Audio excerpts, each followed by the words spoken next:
So the other day, I shared an idea that I had about creating a space for Afrocentric education. And I said it'll be awesome because a lot of people really don't know about Black American history.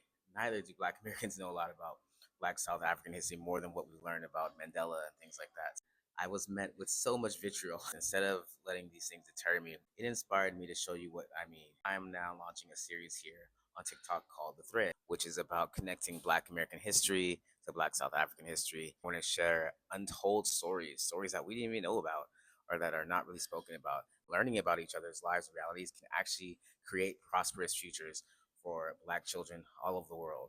So this person behind me, her name is Henrietta Lacks. She was a Black American woman who in 1951 went to the hospital for cervical cancer, and doctors stole her cells without her consent and used them for science. Her cells were the first cells ever in history to be seen as living cells that will never die. Because Henrietta's cells were immortal, scientists could use them over and over and over to test products without risk of the cells dying and them losing valid information. And they named the cells HeLa cells. It was Henrietta, her last name is Lacks, so HeLa cells. Without Henrietta cells, we wouldn't have a polio vaccine, we wouldn't have a number of vaccines, and cancer research would not be as advanced as it is in this very moment. Most importantly, HeLa cells have saved the lives of thousands or millions of South Africans, and I'm gonna tell you how.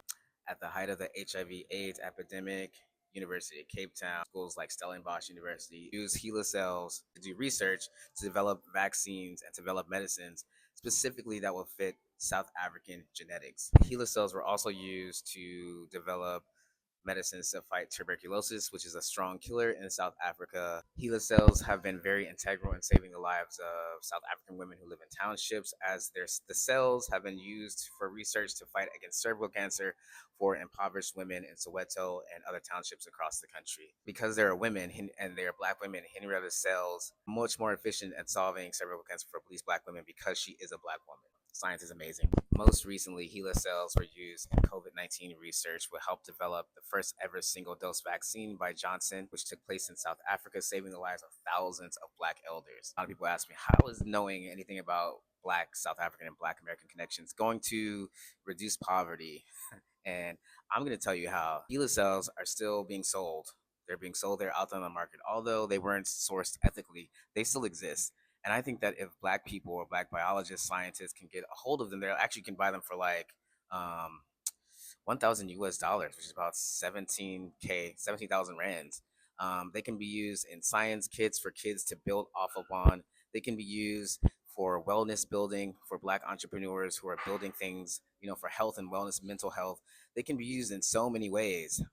This is a living archive of how we can make our lives better, and they've been used to make improve thousands of people's lives better. I also think it can be used as um, to launch STEM programs or like HeLa Labs education for young kids, focus on science and technology. There are so many ways knowing this information can boost prosperity.